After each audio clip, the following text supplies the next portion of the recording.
This is the sound of the Killa beatbox body part sample pack. Over 120 loops, samples, and one-shots for your music production. Exclusively on Splice. AG Dentistry. In my line of work, not only does what I do with the mouth get reviewed, it's also my instrument. And it's beyond important to me that my teeth get the professional service they deserve. The AG family provide expert dentistry, whether it's NHS or cosmetic. They're the finest in London. Head over to agdentistry.co.uk for more information on treatments and prices. Tell them Killa sent you, okay? Killa podcast. KillaOfficial.com. Beatbox created. Killa. And we're here to talk about world music and street culture. Killa podcast. Well, here we are. It's Killa podcast, and once again, I'm only rolling with the greats. And what we have here is you're someone else. Okay, right. Okay, sorry. Check. Ladies and gentlemen, this is Malcolm Dome, one of the main contributors of the metal rock and roll genre in the UK and most of the world. You've introduced so many bands into the editorial front pages of many a rock mag, haven't you? So kind of you to say so. Thank you. You put the thrash into metal. People say I put the thrash into metal. You put it all into metal, mate. Well, I did my best, but then I'm not alone. Other people have done more than their best as well. Yeah. I'm just being part of it. Lucky to be part of it, I think. My fanboy is up to like 13 right now. This is awesome, man. It's not been easy. We've gone back and forth, haven't we? Things get done in the end, but sometimes it takes a while to get things done. Good things are worth waiting for, maybe. Oh, yeah. All the best is to be waiting for. But what's the deal with the phone? Because, like, you don't have a phone. I've got a landline at home, yeah. I just have no interest in having a mobile. Why? Why do I need one? Completely get it. If you can work without it. I can comfortably. I find too many people get so distracted and so obsessed with their phone that you can sit having a conversation with people and they're on their phone. You think, what are you doing?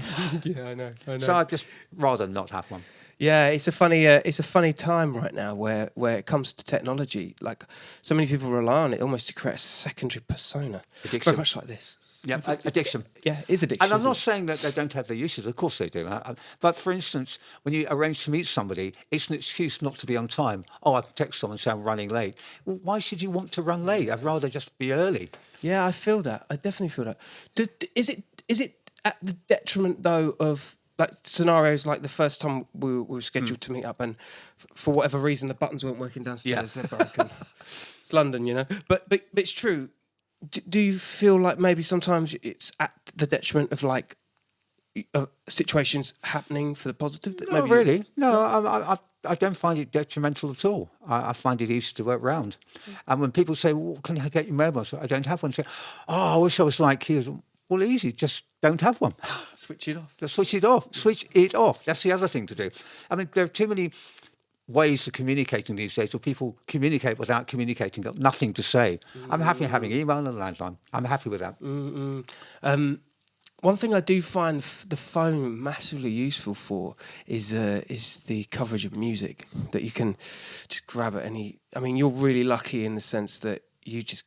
I mean, I'm only guessing here, but with your level of notoriety, you must get like a ton of stuff like come through your door. Yeah, I do. I'm lucky in that respect, absolutely. And I find I much prefer to listen to CDs or vinyl than to listen to streams, because streams tend to be poor quality. They are, yeah. And that's the thing I've never got about high-tech technology improving stuff.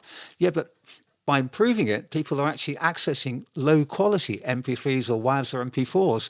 And why do you want to listen to things in low quality? We can do so much better. Yeah, Slash said that. He mentioned it in an interview. He was talking about vinyl and how much he, even from the headphones point of view nowadays, it doesn't do the songs any justice. No, does it?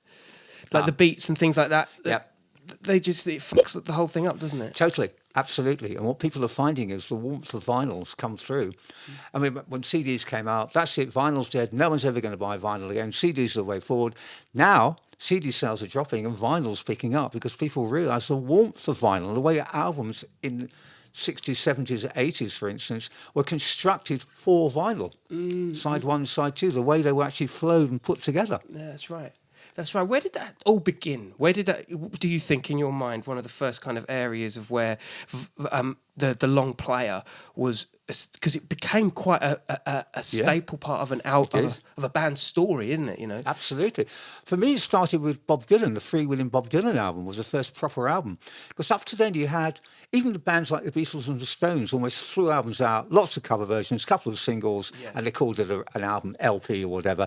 And it had no meaning because it wasn't actually given any cachet, any value. And then Bob Dylan came along and made an album full of songs from A to Z, which filled up side A and side B. And suddenly it's, well, you can actually have 35, 40 minutes of quality songs running all the way through, rather than using LPs as merchandising, which is what they were. And then bands started to pick up on it. And of course, Sgt. Pepper changed everything as well. Sgt. Pepper was like almost like it was a whole story, wasn't it? That was just, it was crazy.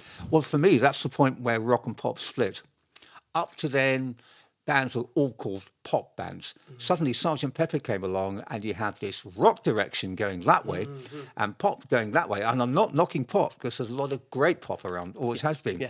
But rock went in a different direction, and suddenly saw the value of the LP, and of actually putting the emphasis on that rather than on the singles. Yeah, that's right. And it went from there, really. Yeah, kind of. It captured the imagination. And I remember significantly, like, when I think here's the thing. This is what I was going to say. Here's with singles, they're entry points for people to discover new things. Yes. Nowadays, without the vinyl being a long player, without the albums being as readily like listened to, I always feel like we're kind of losing the attachment of the band, and you've just got loads of entry points, but you haven't really got a consistent you're flow. right. For me, I love the fact that any band can release anything in any form now. But by doing so, there's too much out there. There's no filtering system anymore. And much as there is a lot of negative sides to record labels, the big record labels in the glory days, if you want, the one thing they did do was filter. So that what you got through, people would listen to and say, oh, right, here's a new album by a band who I may not have heard of before, but I can actually have an opportunity to listen to it because I don't have 60 or 70 other bands trying to get my attention at the same time. True, yeah. There's a lot of congestion out there, isn't there? Too much. And I don't think there's any doubt there's as much talent now as there's ever been. Yeah. But how do bands get through? I know. This is the problem. The days when a band releases an album and it gets noticed have, at least for the moment, gone. And it's a shame because there's a lot of really good young bands out there who deserve to get noticed. Yeah. I always thought to myself, and it's only a recent thinking, that with the climate of record labels not really investing in backline and tour support, or if they do, it's one band a year or whatnot. Yeah. You know, that plays at the detriment of a 5-piece, because then all of a sudden, like you're really going back to like the 60s and 70s, like Kerrang and Raw stuff, and without any sort of support. And when you haven't got the bars because they're being changed over to like coffee shops and it all kind of plays against particularly rock and roll and live band setups, doesn't it? Totally does. And when you talk to bands who were around in the 60s, a lot of them do say when they started up, they weren't just playing in bars, they were playing in restaurants. They were playing in exhibition halls, galleries. They played anywhere and everywhere where they could get someone's attention. Now we've had the situation where you see lots of venues, pub venues and bar venues in the parts of the country shutting down. And it's such a shame. 12 bars just broke my heart, man. That was really sad to see the 12 bar, not just go in Denmark Street, but go when it moved up to Holloway Road suddenly. Because the Holloway Road one was great. Yeah, I know. And you got this thing that they do every year called the Holloway Strip, which is an attempt at doing what Camden Rocks does. But the Holloway Strip now comes down to the Big Red. Yeah, that's it. And I love the Big Red, but that's it. Yeah, that's all that's left now, isn't it? Yeah, pretty much. Yeah. And obviously the Crowbar. Well, of course, the Crowbar, but that's central London, and it's never seen itself as a venue, really. No. Maybe, I mean, then you got your Aces and Eights and things like that. Yep, which is a good place. Which is a great place, Yep. you know. You can have I've had many a good time, actually, to be fair. Camden still holds the flag, though, for a lot of... It does. Doesn't it? In fact, oddly, I was talking about this earlier. There are 21 different locations being used at Camden Rocks. 21 That's in Camden, amazing. which is That's amazing. astonishing. Yeah. And Is it, I don't know, like 21. I can't even 21. imagine where are these There are 21, lots of them at pubs and bars and so forth, as well as the Underworld and Coco, Electric Ballroom, etc. But 21, which is phenomenal. It's great. And you go into central London, you think, this is central London, the hub, the vibe. What have you got? The Borderline and the 100 Club. And that's, the 100. Oh, I'm surprised the 100 Club's not been threatened yet. I swear to God. Well, it's been threatened so often and somehow managed to sort of wheedle its way through. Yeah. But 2 venues in central London. That's it. Yeah. That's what we've got. Scary, isn't it? Very scary. But you obviously, I mean, it was a bit before my time, but the Marquee, the Intrepid Fox, the original Intrepid Fox. You've just won a Water Street, yes. Yeah, I mean, these were like, for me, these are urban myths. These are like, I just, something, one thing about technology I love is you can go deep into the YouTube and you do That's find true. things. Of course, You do find yeah, things. absolutely. For my age and younger, it's like, well, we never got a chance to experience that. And when you see some of the flyers and the entertainment over that time, yeah. Oh, it's great because the Marquee was a hub. You just go to the Marquee, whoever was on. And it was a sticky, sweaty club, but it was iconic. Yeah. And I think every major British band over a period of time, apart from the Beatles, played there. And you look at who did and think, wow. Yeah, there was like Zeppelin played there. Zeppelin played there. Absolutely. Yes played there. Yes, played there. Everyone, apart from the Beatles. The Stones played there. The Stones, Really? Stones are famously fired from there. In their, Wow. this was when the Marquee was on Oxford Street rather than Waldorf Street, and they were dismissed from there. No way. Bless. What about the Rainbow? Oh, a wonderful venue in Finsbury Park. That's the one. Wonderful venue. One of the It's on the corner. It was on the corner, Yes, wasn't it? On the absolutely. crossroads. And again, you think of the bands who played there: Van Halen, Foreigner, Yeah. Boston, Iron Maiden. Iron Maiden, Judas Priest. Queen did as well, didn't they? Yep. So many bands played at that venue. It was one of the best in London, and sadly long gone. Long gone, I know. I don't even know what it is these days. I know it became a mosque at one point. I don't know if it still is. It might be. I think wasn't there an incident that was some sort of car altercation, I think, at a mosque outside Finsbury Park. Maybe that was... Yeah, it could be, but Rainbow was a magnificent venue. Yeah, I bet. Yeah. Again, it's just another one of those kind of... I see the shows, but, just never got a chance to experience it. Tell me about yourself. Where were you born? I was born in London, You were born... Whereabouts? Tottenham. Tottenham. North Whereabouts? London. Whereabouts? I lived when I was first born. I lived in a place called Durlston Road, which is in Stoke Newington. I don't really remember it, but that's where I was. My formative years. You've been drinking at the Crowbar. I hope you don't remember anywhere you live right now. Yeah, that's a good point, actually. Yeah. And whereabouts in Tottenham? Because I used to live on Lansdowne Road by the Allied Carpet. I didn't live in Tottenham very much. The hospital I was born in was called the Beerstead. Okay. Long gone, probably because I was born there. But I don't really remember much about Tottenham apart from I lived in Durlston, and then there's somewhere called Mayfair Gardens, which is around Tottenham area. Then moved. Most of my childhood was spent in Neasden for my sins. Really? Yeah. Yes. No, I've never been there. I've had a couple of people that come for podcasts that grew up in Neasden. Yeah, I grew. In fact, one of the funniest things I remember is 1981 when Foreigner played Wembley Arena on the Foreigner 4 tour, and they had a big after show above Fine Fair supermarket in Neasden. Really? It was really funny. I took 10 minutes from where I lived. That's I amazing. don't believe this. You're having it above the Fine Fair. Really? Okay. That's awesome. You couldn't believe your luck. I couldn't believe it at all. That's hilarious. I'm going to fast forward it a little bit because when you obviously there was the heavy metal rock and roll bug that caught you. Oh yes. At that point, were you? What was the name of that rock and roll? The Roadhouse, was it in Soundhouse, Kingsbury, the bandwagon. Yeah. Did you ever go to that? As a kid? Yes, I went a lot. Really? Yes. Tell me about that because that really does intrigue me. That was. I suppose rose tinted glasses come into it a little bit, but that was such a vibe and hub because you'd go there once or twice a week. Neil Cave, the DJ, would play not just the classics but demos by new bands, and it was such a great atmosphere. It felt you were part of a family. That's amazing. And if you watch, there is something called 20th Century Box on YouTube, and they did do a special on the Soundhouse, on heavy metal, the new wave of British heavy metal in 1980, and the Soundhouse has featured that an awful lot. Wow, I've not seen this. Great, Danny Baker introduced it, and lots of great characters in there, lots of great music. Wow. People like Ted Nugent, Judas Priest, April Wine all made PAs there. No And of way. course, Iron Maiden played there. Yeah, Praying they Mantis played there. Angel Witch played there. I can't believe it. Ted Nugent did it. Yeah, he didn't actually play there, but he made PA. Turned up to sign things, and it was a tremendous place to go to. It was effectively a disco, heavy metal disco. Yeah, it is, because I saw the BBC 4 doc a long time ago. It's probably, I'm sure it's on YouTube. The Arena. Yeah, the Arena one. yeah. Yeah, which is where I first clapped eyes on you. And I was like, Dear. but also I also knew you from as working for Raw Magazine, because I think I must have been about 13 or 14, and seeing your face and your commentary on things, that. Yeah, you were quite prevalent on the BBC 4 doc, and so was the Soundhouse, and they used to have these competitions, like air guitar competitions. Cardboard guitar. They had cardboard bands. Amazing. In fact, Iron Maiden were supported at the Rainbow by Willie and the Flashers, which was basically an air guitar band. Stop.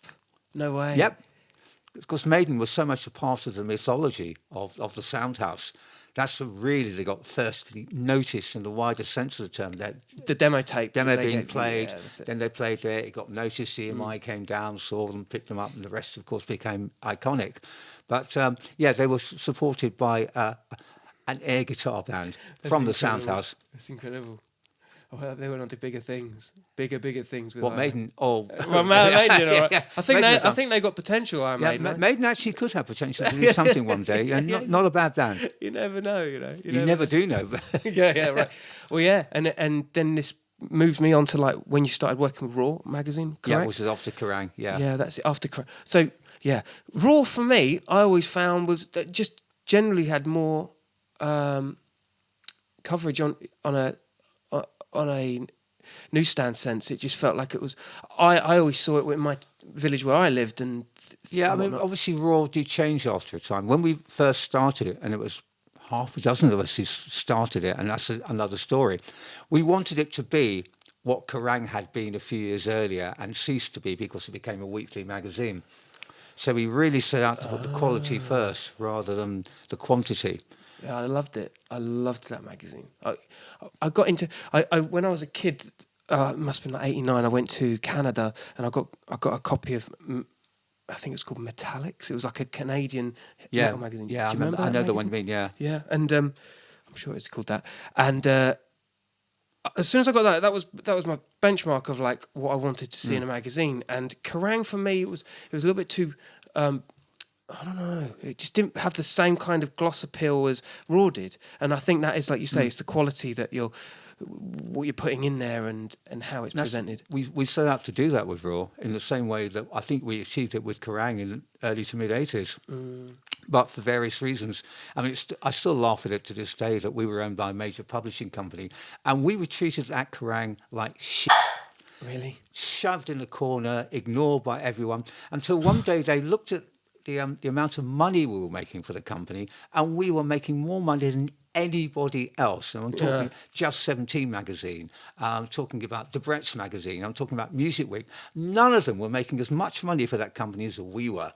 And that's when they decided to get involved. Really? So you were the anchor? We were making a fortune for that company.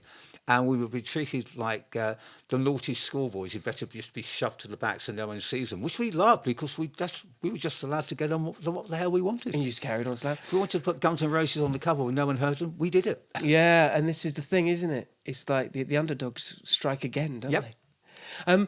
That's always been the case. But what I do find is like there's a loyalty with like metalers. Absolutely. Do you know what I mean? Like, totally. Those magazines, they're still printing. It's still happening. Well, Raw, sadly, is no longer, hasn't been around for a long time, but Kerrang's still there. Metal Hammer. Metal Hammer's still there. So Viva La Rock. Viva the Rock, yeah. Although that's comparatively new, that's still It's going. pretty new, yeah. I went to the awards last month. Oh, yeah, the one that I was declared dead on stage by Zodiac Mindwarp, yeah. And Who got me confused with Malcolm Young. And Michael Monroe was there, and The Damned, and I was just, there was me with my 2 pints, not moving an inch. I'm like, this is me tonight, man. It was awesome. Yeah, but it's great when you got those moments like that. And I love the fact that Viva La Rock has a really great fan-based attitude, fanzine attitude in the best possible sense. Yeah, that's right. Biggest compliments we ever got at Kerrang, glorified fanzine. Yes, we are. Yeah. We're all big fans, and we love the fact we're big fans. And I love that, man. And I think with you, like the passion in your enthusiasm for the music and the art of it, that goes a long way. I fall for people that are like super passionate about their stuff. I'm not even into football, but if I hear that Scottish guy on grandstand talk about football, I'm like, yeah, I'm into football. Oh yeah, I'm I know what you mean. Yeah. Passion really grabs you because it makes you feel it's worthwhile. Yeah. And as far as I'm concerned, I don't think you can actually be into music. I'm not just talking about metal music unless you're passionate about it, because it should get to you. Nothing actually conveys messages to people like music. Yeah, it's true. It doesn't. Music just crosses barriers all the time. Does. I think there's a living in the now moment with music where you really capture people's attention, and then that they own that. It becomes such a personable thing. Yes. With metal and rock, it lets off a certain level of energy and angst. Absolutely. It? Does that transcend genres even now? Like, because when I think about the new stuff that's coming out, there's a lot of, I don't know, it's almost like it's the same what was said in the 90s. You could play a record now and it would still, from the 90s, and it would still be as relevant now. Yes, some 90s music absolutely would still be relevant now. Does the new stuff capture in the same way? I think it will. The problem is you can never be sure until 10, 20 years down the line. Yeah, it's true, isn't that's when you know that something really is going to last. Who knew in the 70s that Queen was still going to be played in 2018? Yeah. No one knew. It was just really good music for the time. And I mean, the hilarity in 1963 when people were saying, the Beatles will be gone in a year. No, they won't last. Yeah. And people genuinely did say that. Know. It's a passing fad. Rock and roll's a passing fad. It's going to be give it 2 years, rock and roll will be over. No one's going to know who Elvis Presley is. With that in mind, so the new wave of British heavy metal that hit what just after was it? Well, it's a little bit before 79, really, when it first moved through. It cut through, didn't it? Yes. And there's the whole punk thing that was kind of slowly kind of dissolving, and there was this resurgence, wasn't there? And I think like bands like Judas Priest, Motorhead, and Iron Maiden, AC/DC, all those bands have been. Some of the bands have been around for a few years, and of course you have this new belt of bands: Maiden, Leppard, Saxon Girls called Diamond Head, etc., which came roaring through. Yeah. That was of a time where it was like. They'd already cut their chops as a band as well. A lot of these bands were already doing it, but they just weren't getting the relevance. No, they were being ignored, or in Iron Maiden's case, being told, "Cut your hair and go punk, and we'll sign you." Yeah, as they were told. Yeah, and Steve Harris just wasn't having any of it. No, absolutely not. But then suddenly, the whole NWOBHM thing opened up, and every record label wanted their NWOBHM band. It's mad, isn't it? It is, but it's the way things work with trends. And trends, that's it. So maybe at the time when they first came out, the world was just not ready for it. And then, like you say, 6 to 12 months down the line, 10 years down the line, it's like they've... Bang. Here we go. I mean, the strange thing is, in certain parts of Europe, particularly somewhere like Germany, there are bands who are around in the NWOBHM era who never got beyond one single, who are called legends. I know, right? What? That's crazy, isn't it? It's overestimating it. Yeah. Like everything else, there was a lot of old rubbish in NWOBHM as well as some great stuff. Yeah. But that goes to any genre at any time. I think so. And when you're a kid, but especially when you're a kid and you're kind of just, you want it all. And you just gravitate to everything. The next thing, you've got a whole record collection of stuff, and then like maybe 20 years down the line, you're like, I could have done without buying that one. Maybe that wasn't the one at the time. You know what I mean? I didn't actually. I mean, some albums over a period of time become better. Other albums you just don't play anymore. No, that's right. I remember when Guns N' Roses' Appetite, that was really my opener. You know. But where to go after that? Because like I'd listen to even Motley Crue, Dr. Feelgood, which in hindsight is awesome. Yeah. But it didn't do what as an 11-year-old me wanted it to do like Guns N' Roses. Appetite did.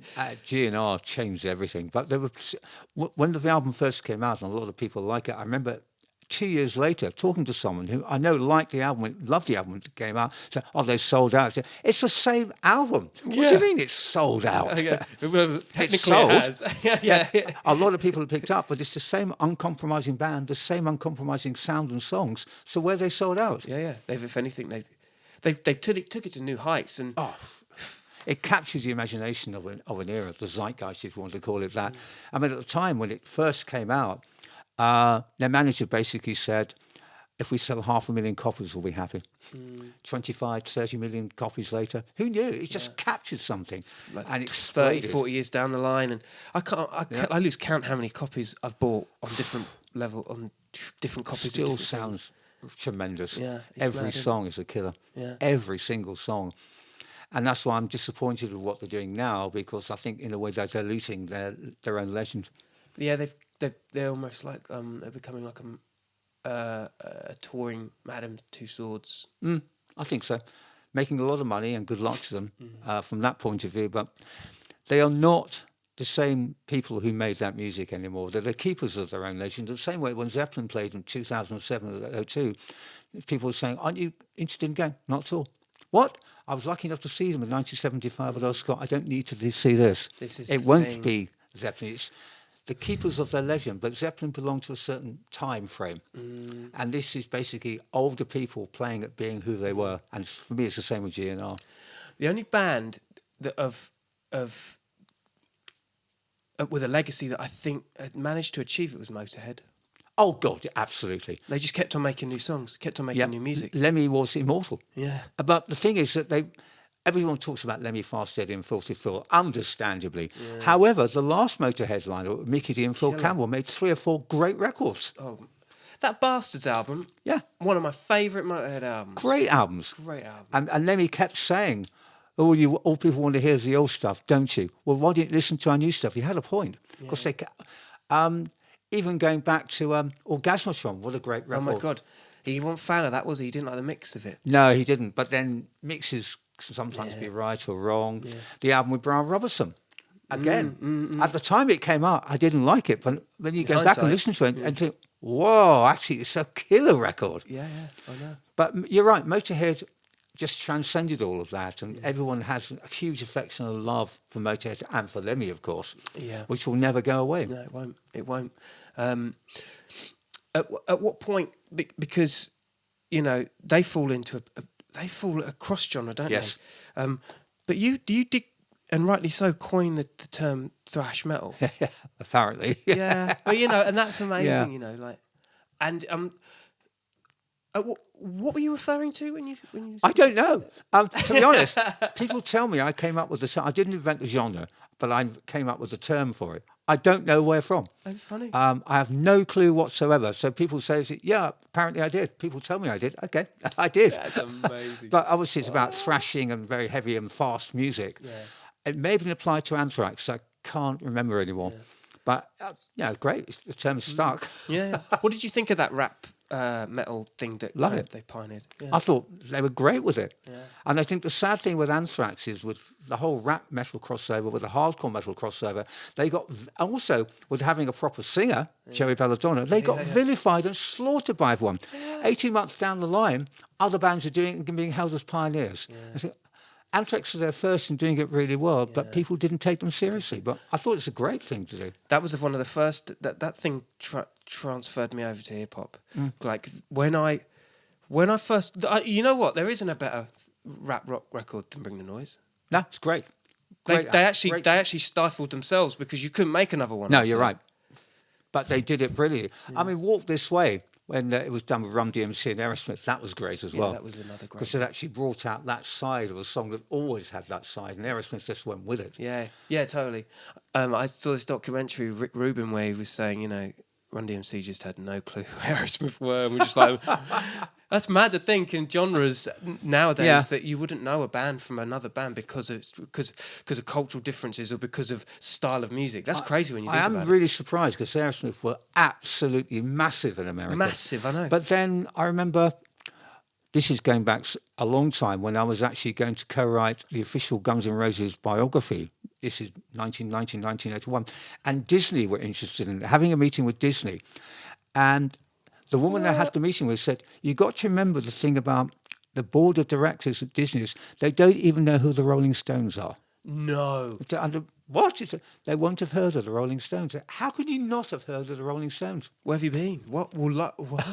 Because you're trying to explain why it was a hard sell to persuade them to do a Guns N' Roses book because they had no clue who they were. Really? And that's when the whole thing came out. They won't even know who the Rolling Stones are. That's just Good grief. Yeah. They would never know what Guns N' Roses was. Well, it's just, how can you not know of the Rolling Stones? Yeah. You may not know much about them. You surely have heard a few of those songs because look at the raft of songs they've got. But you don't even know who they are? It's crazy. What world do you live in? Yeah. And it comes back to the whole thing with Run DMC. How could you not have heard of Aerosmith? I know. They were one of the biggest bands in America for a decade. It's insane, isn't it? But I think that's where, like, as we were saying earlier, like bringing it back to now, everything is so readily available. And I think with the world of singles being the way they are, and playlists and how you can have the band Slaves next to Taylor Swift if you wanted. This is like, this is the world, isn't it? This is. I don't mind mix and match at all. Because I love music across the board. I think there's great stuff in every genre of music. And I always feel sorry for metal fans. Only listen to metal. I feel sorry for you then, because you really are narrowing it down to that when it should be that. Conversely, I also feel sorry for people who say, I won't ever listen to metal. Really? Yeah. Do you know how much wonderful stuff there is? I know. But also, how do you define metal? AC/DC, are they metal? I know. There's definitely a part to play with the likes of MTV of the time when acts like Bon Jovi, but then Nuclear Assault, or or the heavier fall in line with Poison. And it was just like a clusterfuck of like all different kinds of hair and guitars. And that made MTV, their viewing figures were massive when they actually had the rock and metal. When they cut that back because the demographic wasn't right for the advertisers, the viewing figures plummeted. And they had to go back because it was actually proven, what's actually really bringing in the interest? It's the rock and metal fraternity you decry. Yeah. And Twisted Sister videos, so many great videos, Guns N' Roses videos, all those wonderful videos which are made, and so they still stand up today. They're funny. Yeah, totally. For some reason, it's more than nostalgia, isn't it? It's like actually, this still works. Got something. It works. Maybe the hairstyles or the image looks a little bit weird, but actually, what works is the personality which comes through and the music which still thrives. And the Kisses of the world with the makeup and the Brian, what's his name from AC/DC? Brian Angus Young? Lead singer. Brian Johnson. Yeah, peaked down cap. The cross cap. Yeah. You don't get. Axl's a monster. He's a fucking beast. Axl was a scary motherfucker. Axl was unpredictable, completely unpredictable at one point. Yeah. Now, this is the thing I don't get. Axl spent years saying to people, the reason I go on stage late is I can't go on stage until I'm ready. Rock and roll isn't about going on stage at a certain time every night. Now, that's the viewpoint. You respect it or you don't. Suddenly, he was in AC/DC going on stage on time every night. With so where's this rock and roll isn't about going on stage on time? It's when you're ready. Were you ready at that point every time, Axl? Yeah. Really? And now, apparently, Guns N' Roses go on stage on time. Yeah. So why did you change your viewpoint?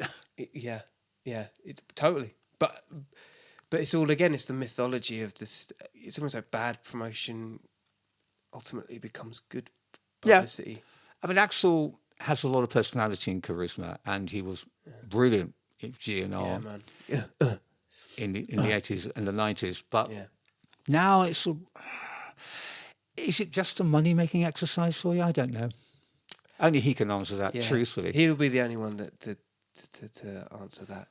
And the rest of them as well. Like, where's Izzy? Exactly. Where is Izzy again? Not seen anywhere. Yeah. He has hinted that it was a financial thing because he felt that what he was being offered was a lot lower and almost insulting as compared to Duff, Slash and Axl. But he was a crucial part of the whole thing. Yeah. As was Steven Adler. Yeah. Yeah, that miffs me as well. I don't know why. Well, and Adler had his own problems, his drug problems, and they got rid of him. And that's understandable and fair enough. But you're talking about the true moment where Guns N' Roses were the most dangerous band in the world, it was those five. Yeah. 5 kids against the world. Exactly. And now it's, you're making a lot of money from this, and good luck to you, and people want to see it, and they think it's amazing, which is great. But actually, on the other hand, deep down, you three know it's nowhere near what it was. Yeah. You really do. Cash cow.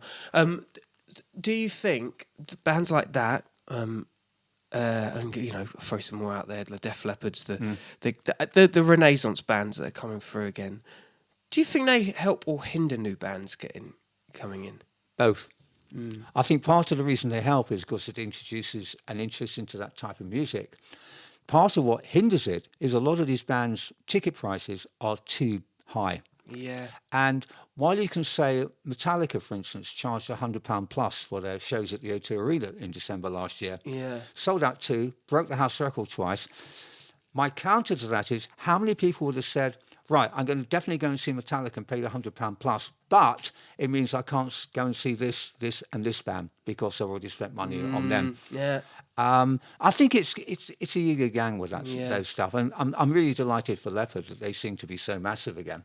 So downstairs, the Cable coffee shop. You know who that's owned by? A guy called Ashley, who's drummer of Def Leppard. He's his nephew. Really? I just checked with you. He was in there when he's out because I wanted to introduce you to him. Good grief. Yeah, he's mad. Wow. Yeah. That's interesting. It's a metal coffee. Metal, yeah. Metal coffee, metal tea. Yeah. No, I mean, Leppard are a tremendous band, and they've always done things awesome. in their own way. Let's face it, Hysteria and Pyromania was a blueprint for production. That tune Foolin' is just, even now, so that's my go-to gym tune. I still think one of the funny things is Joe Elliott insisting they were never part of the new wave of British heavy metal. Yes, you were. These guys were one of the benchmarks of Exactly. They sort of selling more records in the States. His claim is we were never metal. I know you weren't metal, but the new wave of British heavy metal was a term that you used to describe rock as much as anything else, and you were definitely part of it, wouldn't you? You weren't. I wouldn't. I mean, they sized themselves up against Queen and Duran Duran of that time, and I'm like, nah. There's a few telltale signatures of the 80s there, but you're metal. Oh God, yeah, great hard rock band, and they deserve to be put in that league with Duran Duran and Queen. Absolutely, yeah, but in the best possible way. It's But they inspired so much, especially in America. Yeah. I mean, for years over here, they were almost seen as a shrug of the shoulder band, and they were selling out stadia and arenas in America all the time. Yeah. There's this rock band, Sleigh Bells? Yeah, I know of them. Yeah. They cite Def Leppard as one of the guitarist and producer cites Def Leppard as one of his It's a favourite really inspirations. exciting young American band called Tempt, again, heavily inspired by Leppard. Really? And Awesome. it's great to see Leppard having that influence on bands, and great to see Leppard sending out a British tour so far in advance. Absolutely. Other bands that are cutting it through now. I mean, even to this day, like Iron Maiden, I saw the last tour. Yeah, absolutely. That was amazing. They always deliver something really special. Amazing. And their albums are still great as well. The new album, they make really good new music. There you go. See, they're consistent. They're still coming up with new stuff, Absolutely. You can't go wrong. What about new bands? What other new bands? Two I definitely mentioned. Tempt are one. They actually opened for Bon Jovi at Madison Square Garden a few weeks ago. Nice. They won a radio competition to do it. The footage is online. You look at it and think, that is a big band waiting to happen. And there's another young British band called Stags, who are like King's X meets Clutch meets Alice in Chains. Nice, wow. They're really exciting. I think those two are bands definitely to watch. There are a lot of other bands. Massive Wagons, who've just signed to Earache, are definitely one who are worth following. Really? Earache, eh? Earache, who've actually moved away from the hardcore metal towards a much more rock and roll approach to music. Really? Fine. Yeah. But there's a lot of real talent out there. And one place to actually see it is at Rambling Man Fair. They have their own unsigned set, the Rising Stage. And those bands on this year, they've got some really good bands playing. Are you going to that? Oh, yes, absolutely. Yeah. My mate Laura is involved with that. Richardson. Yeah. Yep. Yeah. I'll definitely check that out. No, it's Rambling is a great festival anyway. But they got the Rising Stage. They've always got a really good crop of young talent on there. That's awesome. well worth seeing. Yeah. No, I've seen it. I've seen the flyers a couple of years running, and Steel Panther. Are they playing this year? I think they are. Yeah. Yeah. I'm not. I have to admit, I'm not a big fan. Aren't you? I think they're a parody of something funny anyway. So why do you do the parody of it? Yeah. Tremendous musicians. All of them Amazing, are very yeah. good musicians. But I think it's interesting that people who have no interest in glam or big hair of that era love Steel Panther. Why? I agree with you. I'm a Steel Panther fan, but that reigns true. Like, because I'm a massive like glam metal fan. Oh, I love glam. I love it. And I see the funny side of it as well. Yeah, I do. Yeah. I mean, if you listen, I'm really delving into my cupboards right now, ladies and gentlemen. But like the Winger album, where they're talking about 17 and things like that. It's like you just laugh at it. Great in a songs, way, you know? But it's great songs. Great fun, and also incredibly talented musicians involved. But they themselves saw the joke. Yeah. But that's why my big bugbear was, same with Spinal Tap. I love the movie Spinal Tap. Yeah. Always have loved it. Yeah. And they took it too far now. Too far, Derek Small's solo album. What's really? that? Yeah, I'm not sure about all that. I'm not sure about all that. Yeah, I know what you mean. It's a step too far, isn't it? I think it's blurring the lines between something that's based on reality, and Spinal Tap were a band in a movie, a mockumentary as it was called. That's right. And then suddenly they become that band. You know, really? Are you sure about this? I love the way Bad News did it. Like, that was just like classic. I mean, and the fact they even got to Donington and did it. Yeah, that was very funny. Yeah. And they did it the right way because they never actually blurred the line. They never saw themselves as a proper band, even though Adrian Edmondson is a musician and plays in his own band. But they never thought, no, we're going to turn Band News into a touring band, a proper band. They did occasional gig here and there, did an album, but it was all done with a sense of that humour. I think their album is it's the prototype metal podcast. It's like the conversations they have in between the songs are just amazing. Absolutely quite brilliant. And I wonder if that was inspired by things like the Trogs tapes, where it actually became legendary in terms of bootlegs. But Bad News, the original Bad News TV show was hilarious. Yeah. And Spinal Tap is very, very funny.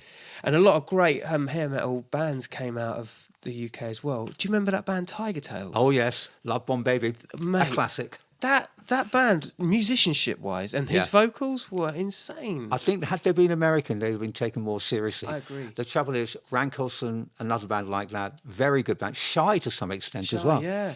Really quality bands. Absolutely. But because they were UK bands, people did, you're going to be third division, aren't you? You can't compete with the American gods. Isn't that ironic? You start in the black country, you export new wave, black heavy metal over to the States, they regurgitate it and throw it back over to us, and all of a sudden we get snobbish. Yep. How's that work? I know. It's weird. It's the way it unfortunately does work. But it's just odd. It is, isn't it? You know, British fans who got sort of a Blood Poison, love Motley Crue, love Faster Pussycat. Shy, nah. Tigers, nah. Well, why not? Yeah. They're really good bands. Not support your local talent, but support your good local talent. Yeah. And they were good bands. Yeah. But nowadays, it's I think with British music as a whole, I think people will celebrate British music a lot more. And I think that's where the attention on domestic music's come into play. But for rock and roll metal now, I think there's a real incubation period where it's not up the forefront. Like there's grime music now, and there's hip hop, and there's of course, and dance music. So now you can really like take stock and come up with something like some new shit. You know, that's exciting because like there is an emphasis on British music. Well, all bets are off. You can do what the hell you like musically because you haven't got the pressure of record companies saying, we want you to do a commercial single. Well, define a commercial single. Yeah. What is a commercial single? I don't know. Yeah. It's something that people like, but that could be anything. Yeah. So the pressure's off from that point of view, and bands can just write and record what they want without that. And also older bands who used to be under that pressure to have hit singles, have big albums and make a lot of money, suddenly don't have that pressure. So go, we can actually relax and do what we want. Yeah. But it's a great time. It's a great time, isn't it? I think 2018 is a really good time for young and old talent to show what they can do. And you're doing Team Rock, you're doing radio show as well? Total Rock, yeah. Total Rock Radio. Total Rock, that's the one. How's that going? Well, that's fun. Yeah. It's done for fun more than anything else. But it's just an opportunity to play music and talk. Yeah. And I've done it for a while, and it's really nice because you get an opportunity to play the older stuff and also new stuff. And it's great the way it mixes and matches. Yeah, absolutely. And you do find a lot of the older bands actually say, well, you know what, that's actually quite good, this new young music. Yeah. And older bands in a position, I feel, should look at young bands I to take agree. out and support and give them a lift up. Absolutely. Give them what you had. Yeah. And I'm so inspired by new acts, new bands, new music. It's all about mixing and matching because with technology and whatnot, you can just put whatever you want in now. Yep. It's a clusterfuck of whatever you want. Well, what's wrong with that? That's It's great. great, To actually be able to do that and actually go from there to there without thinking, oh, I really shouldn't be able to, it's not right. Of course it's right. If you love it, that's fine. Yeah. There are no rules. It's not, it's as they've been said so often, it's a cliche. There are only two forms of music, good and bad. Yeah, it's true. That's it. It's true. And we all know the bad ones.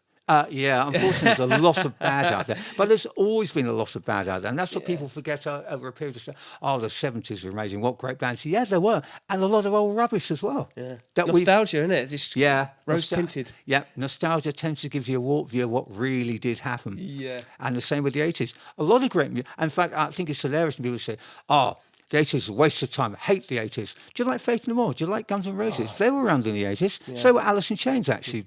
Yeah, that's right. So those bands actually were 80s bands. Man, I'm only digging back into some Faith No More recently. Jesus, it's so good. I've never been a big fan, but I have huge respect for what they do. I think they're an excellent band. It's just only one or two songs they've really Cut the mustard. cut for me. Yeah.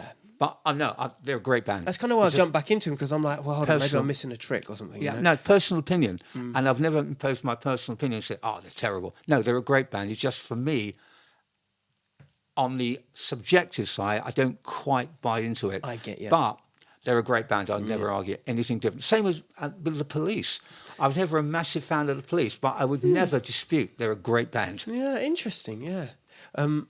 What other genres of music would you? Because Police, they do, they kind of a Bowie-esque sort of thing where they kind of do mix their up own thing. reggae as well. They Yeah. mix up so many different styles and excellent musicianship. Yeah, absolutely. And without sounding like, oh, look how great we are. They actually were virtuosos. That's right. Who actually didn't overstate it. So the music was more important than what was going on within the music. Same with Queen as well, wasn't it? Oh, yeah, That's absolutely. done. How can you argue with that band? But one of him and Axl, I guess, are some of the finest frontmen I think I've ever seen grown. I mean, I was so lucky to grow up as a kid. I mean, the likes of yourself bringing things to the forefront and making headway for new bands and new acts. Well, and new we frontmen. tried our best. We just loved the fact that we actually had an opportunity to say, check this out. This is really good. Yeah. And sometimes it worked. Some people did check out things and some bands did happen. Yeah. Which is nice. Yeah, absolutely. Sadly, others didn't, but then other factors come into play. Yeah, it's like it's the law of averages at the end of the day, isn't it? Not every quality band makes it. Yeah. And I mean, Diamond Head are the perfect example. Why Yeah, is that? that's For right. me, new wave of British heavy metal came about for them. Yeah. They were the next Zeppelin. It never happened for them. Yeah. But these things happen. That's right. Well, I know you're a busy man. But it's been a pleasure talking to you. It- Really nice, actually. Thank you Finally so to much. meet. Man. Yes, And absolutely. let's have a dram or two at the Crowbar. Yes, if I we can must. find it. Yes, very much so. Ladies and gentlemen, Malcolm Dome, the legendary Malcolm Dome. You stay lucky, look after yourselves, and don't talk to any strange women, all right?